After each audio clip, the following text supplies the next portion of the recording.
joined today by FBI Director Chris Wray, the U.S. Attorney for the Eastern District of Virginia, Zach Terwilliger, and the Acting Assistant Director in charge of the Washington Field Office, James Dawson. We are here to announce the indictment of Alexander Cote and Al-Shafi al-Sheikh. Cote and al-Sheikh were members of the notoriously brutal ISIS hostage-taking cell that became known as the Beatles, a name their captives gave to them because of their British accents. The defendants are charged with terrorism offenses related to hostage-taking and killing of 4 Americans, as well as citizens of Great Britain and Japan. For over a year, Cote and al-Sheikh were held in Iraq by the U.S. military under the law of armed conflict.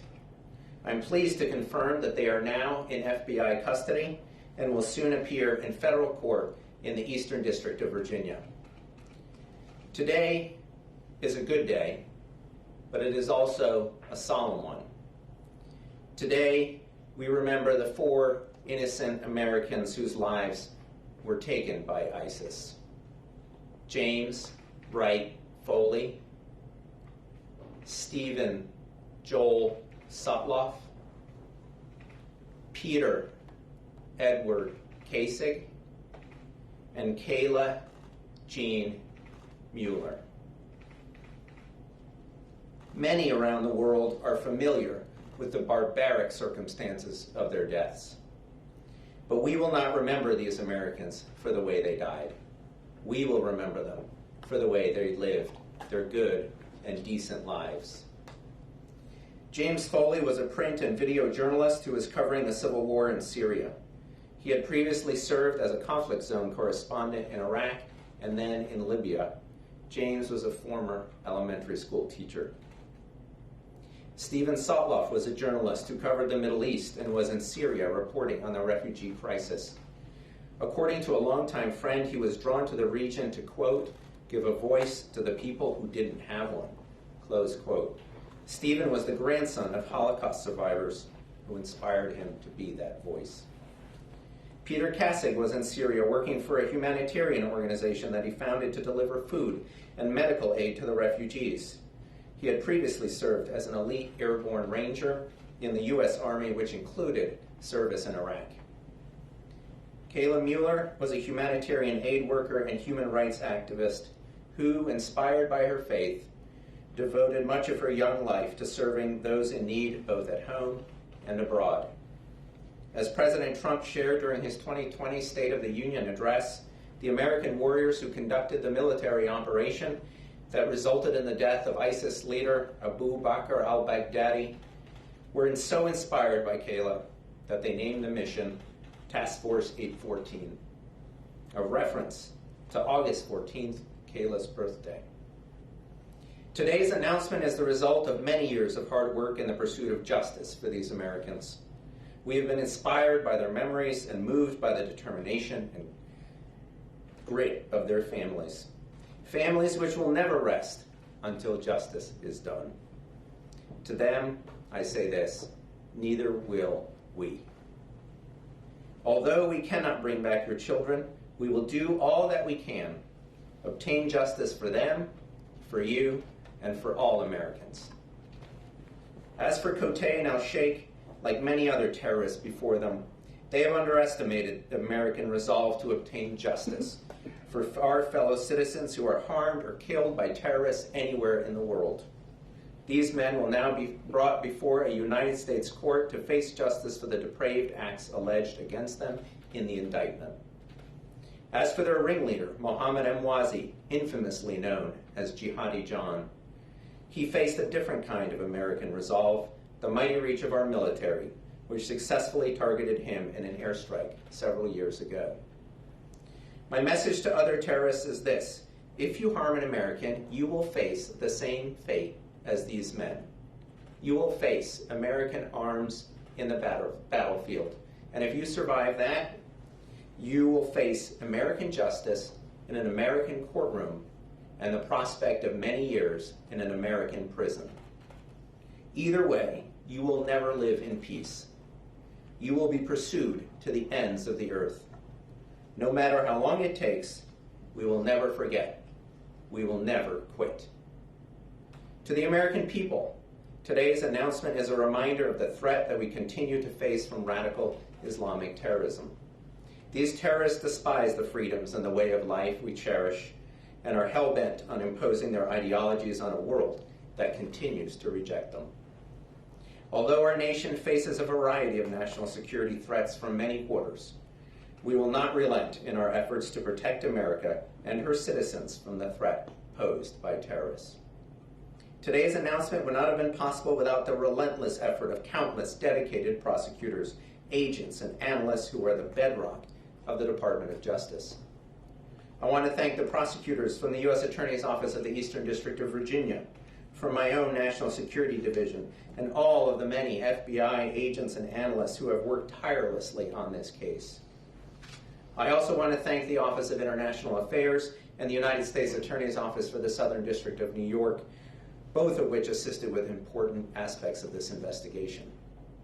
The Attorney General wanted me to convey that the support of the United Kingdom's Home Secretaries, Sajid Javid and Priti Patel, was critical to moving this investigation and prosecution forward, and he extends his sincerest gratitude for their unwavering commitment to the pursuit of justice in this case. We also want to thank all of our international partners who have come forward thus far with evidence, and I would encourage any others with evidence to come forward as well. We understand that the justice we seek in this case will extend to many people in numerous other countries around the world, and we humbly and enthusiastically accept that responsibility. We all have our part to do our part in confronting and defeating ISIS. Just last week, the department announced our significant successes in repatriating and prosecuting a number of U.S. citizens who went to Syria to join and support ISIS and were detained by the Syrian democratic forces. The United States has been a leader in taking responsibility for its citizens who left to join ISIS. And, as the case we are announcing today highlights, when we have the evidence to do so, we will also take responsibility for prosecuting those non-U.S. citizens who have injured or killed Americans anywhere in the world. If you have American blood in your veins, or you have American blood on your hands, you will face American justice.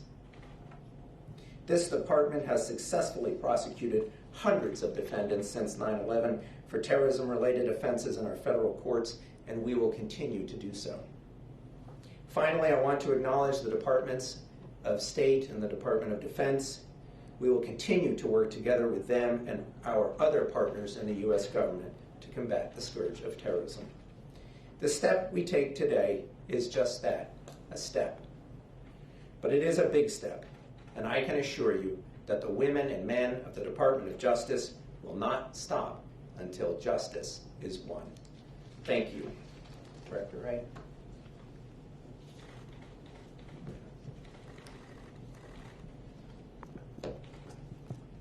Morning. Today's announcement makes clear once again that combating terrorism remains the FBI's top priority, and that the entire United States government remains committed to bringing to justice anyone who harms our citizens. We showed that resolve to the world last week by repatriating Americans who had traveled to Syria to support ISIS so that they will face charges here.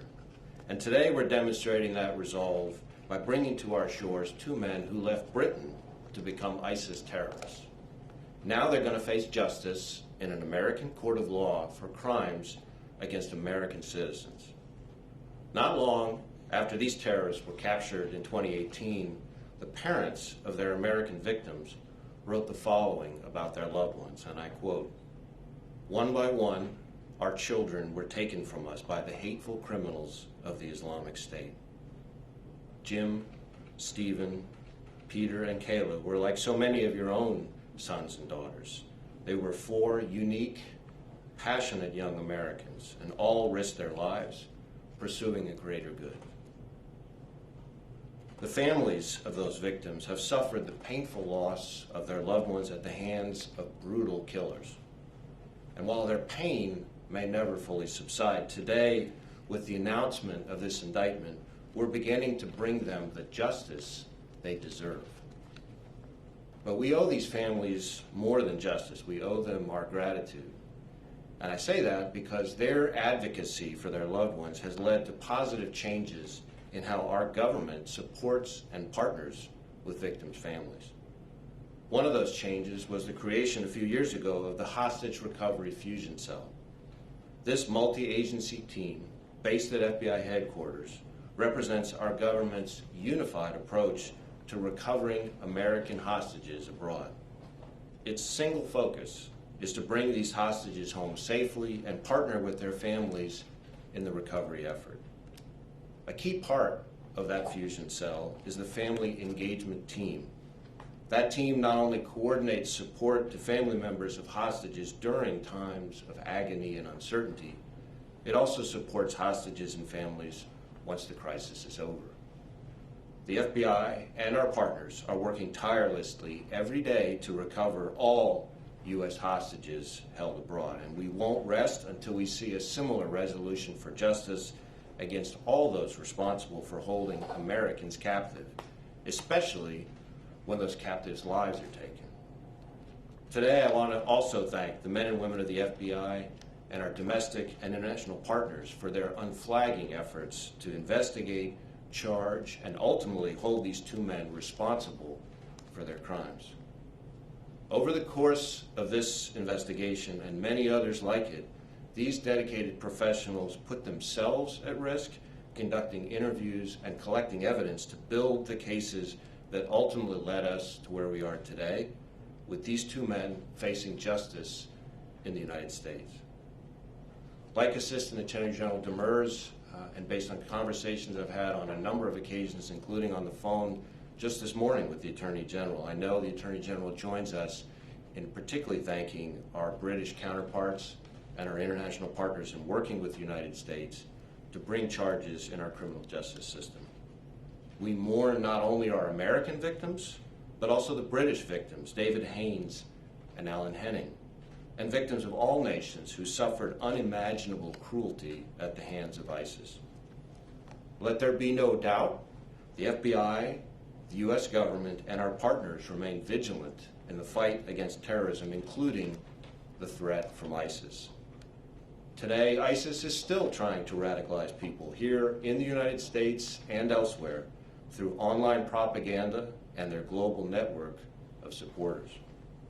Their goal is to motivate people to launch attacks against Western targets wherever they are, using any means available.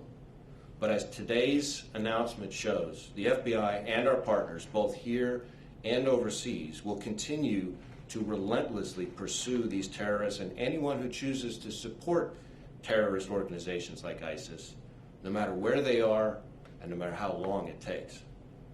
Now I'll turn things over to Zach Terwilliger, the U.S. Attorney for the Eastern District of Virginia, to provide a little bit more details about the indictment itself. Thank you, Director Wright. First, I want to thank Attorney General Barr for his steadfast leadership and support of this investigation and prosecution. Let me be very clear. This day does not happen without Attorney General Barr and his resolve and commitment to seeing that these individuals were brought to justice. As Director Wright mentioned, my name is Zach Terwilliger. I'm the United States Attorney for the Eastern District of Virginia, located just across the Potomac River in Alexandria.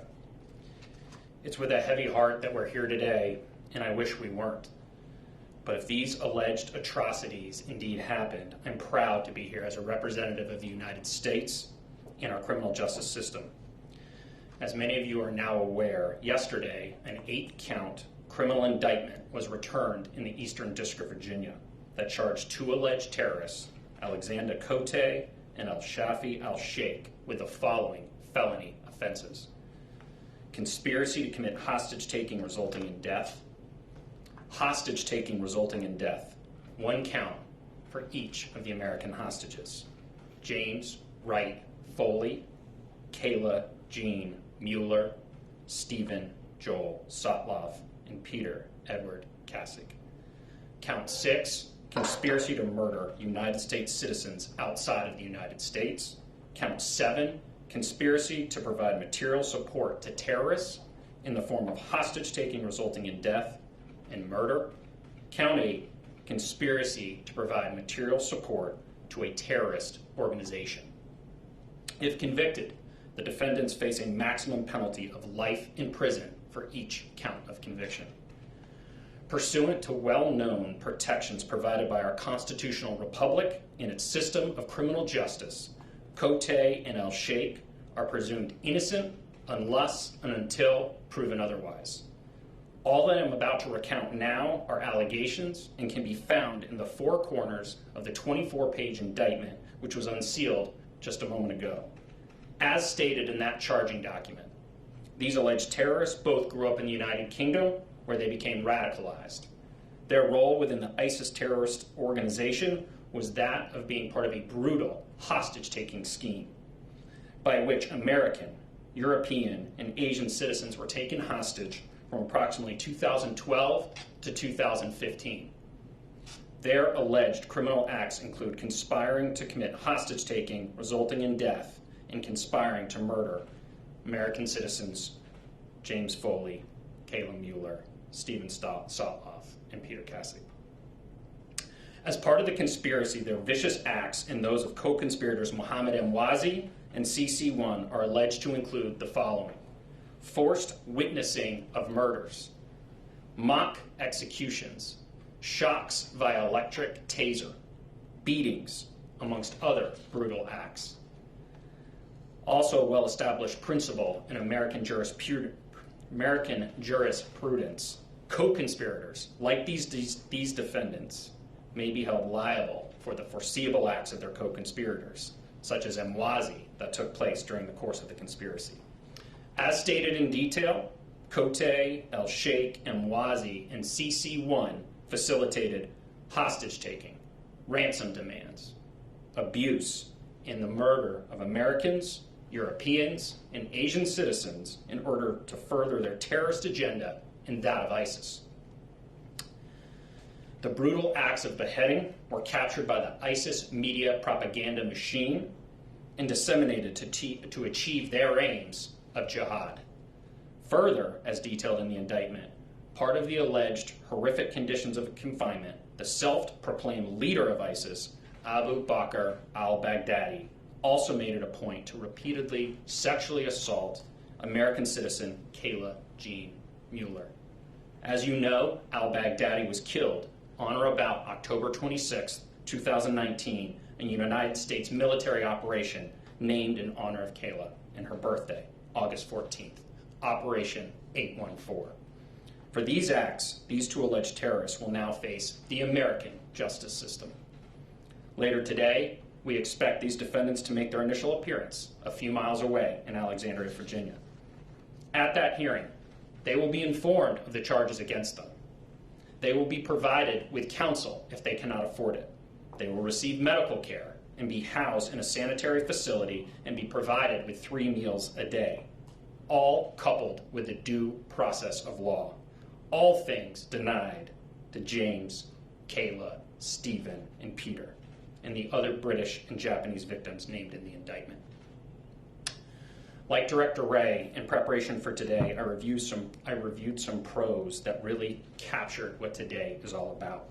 And I quote, "They should be brought to America to face our justice system, and that is what our children would have wanted. Give them the fair trial that makes our nation great. That would be the best way to honor our children. Ensuring that truth and justice find their way out of this tragic story would mean that the Islamic State will never have the last word." Well, Diane and John, Paula and Ed, Marcia and Carl, and Shirley and Art. It's now a certainty. ISIS will not have the last word when it comes to your children. You will.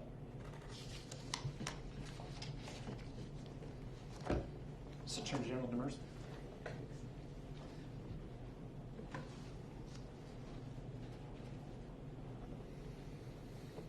I can now open the line for questions. We will now begin the question and answer session. To ask a question, you may press star and then 1 on your touch-tone phone. If you're using a speakerphone, please pick up your handset before pressing the keys. To withdraw your question, please press star, then 2. Please note that you will be limited to one question, and we do ask that you specify who your question is for. We will now pause momentarily to assemble our roster. Our first question today comes from Ryan Lucas with NPR. Hi, thank you for doing this. First question is, how important was the British evidence that the Justice Department has been, fighting for 5 years to try to get from the UK government, and would we be here today without it? And then, what does this case say about the ability of the Justice Department to bring all terrorist cases to U.S. civilian courts for trial? So, thanks, Ryan. I think we decided that if we were going to do this case, we were going to tell the fullest story we could of what these defendants did, and we were going to put on the strongest case possible. And with the British evidence, I think we can do that very well. As for your second question, as you know, the department has prosecuted hundreds of terrorists in federal court since 9/11. We have done so successfully. We've protected classified information when we've needed to, and we've gotten justice for many victims and many convictions. You can expect us to continue to do so.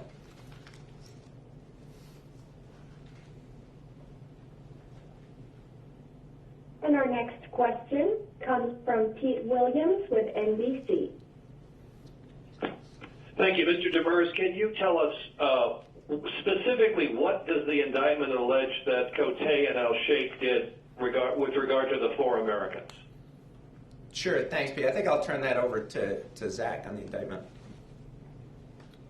Thank you, John. Thank you, Pete. Yes, I'm going to be very careful and stay to the 4 corners of the indictment. Pete, as you review that 24-page document, you will see that we have alleged a conspiracy regarding hostage-taking resulting in death. There are many allegations in that document. It's a speaking indictment, and I think what you will see is that their roles absolutely engage in the facilitation, the ransom demands, and the abuse of hostages as alleged in that indictment. And as I stated, as you know, but our viewers may not, if you have multiple individuals in a conspiracy, you are liable for the foreseeable acts of your co-conspirator. So at that point, Pete, I think I will leave it at that. Always happy to talk later on about more specifics. And our next question comes from Daniel Bates with the Daily Mail. Hi, this is Austin David. I just wanted to seek reassurance that prosecutors will not be seeking the death penalty in this case. Obviously, that was one of the conditions of sort of British intelligence providing assistance. But can you guarantee us that there won't be a U-turn and you won't be seeking the death penalty with this case? Thank you. Well, I think the Attorney General made that very clear in his letters to the Home Secretary, that he decided, on balance, that we were not going to be pursuing the death penalty in this case, and that's where we are.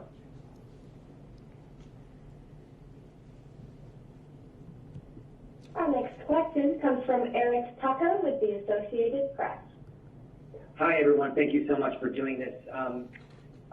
John and Zach, I guess this question might be best directed at you. Can you talk a little bit about the interaction with the family members over the last year in terms of how important their wishes were in terms of bringing these 2 individuals to justice and the nature of the conversations you had with them? Sure. Look, I think everyone on this stage has met with the families. I know the director and I did together some time ago. We listen very carefully to the voices of the family. We weigh their views very seriously. Ultimately, we have to make our own judgment about whether we can bring a case of this nature, but the family's views were critical to our thinking on this case. And, as the director said, and as Zach said, we're very grateful for their continued advocacy for their children and for the continued attention that they've brought to this case, for their advocacy not just in this country, but also in the UK and in other countries in helping make this the strongest case we can. Just briefly, thanks for the question, Eric. And Yes. our last question comes from Jake Gibson with Fox News. Thanks for doing the call. Thanks for taking my question. Number one, I just kind of have a two-parter. Number one, is it simply because in other cases like this, you may seek the death penalty? Is that not happening in this case simply because that was a UK demand for their cooperation, number one? And number two, was there any thought from European nations or the UK that they would like to try this case on their own because they also have victims? I mean, ultimately, why did it end up here? Thank you. So thanks for the question. The decision at first of the department was to leave open the possibility to seek the death penalty. There's a whole process for doing that, and obviously that's a process that we never undertook because the Attorney General decided that we should provide the death penalty assurance in order to get the British evidence and see that justice could be done more expeditiously than if we had to continue to litigate this issue in the courts in the United Kingdom. We never got there in terms of determining whether we would seek the death penalty or not. The decision was to try to keep the option open at first, but ultimately that didn't work. As for why other countries are not doing this case and we're doing it, maybe that's a better question for them. But as I said in my remarks here, when we have American victims, we are very willing to do these cases. Just to add one thing on that. As far as the other countries, one of the things that the FBI works very hard at, and in this case our Washington field office had the extraterritorial responsibility, is to work very closely with our counterparts from all these other nations, both in terms of developing evidence for our own cases, but in some cases providing assistance to them as they build their own. And we work very closely with each other, and that's an important part of the international cooperation that exists on these kinds of cases, because we're all facing attacks against our citizens from ISIS. And we hope that many of those nations will be able to bring cases against their citizens as we go forward. Thanks. Just Zach Terwilliger again, just to respond to Eric Tucker's question regarding the victims. One thing I want to make clear, we utilize in the Eastern District of Virginia, as do the vast majority of U.S. Attorney's offices, a victim-centric approach. The victims and their families in this case are what's driving our pursuit of justice. That's who we represent, the people of the United States. So I look forward to a close relationship with the families as this process moves forward. We actually have rights set out for victims' families under the Crime Victims' Rights Act, and we have special personnel who will be liaisons between them and our office. And I look forward to the opportunity to spend more and more time with them as we move forward and seek justice on behalf of their children. This now concludes the Department of Justice press conference. Thank you for calling in. Operator, you may now disconnect. The conference has now concluded. Thank you for attending today's presentation. You may now disconnect.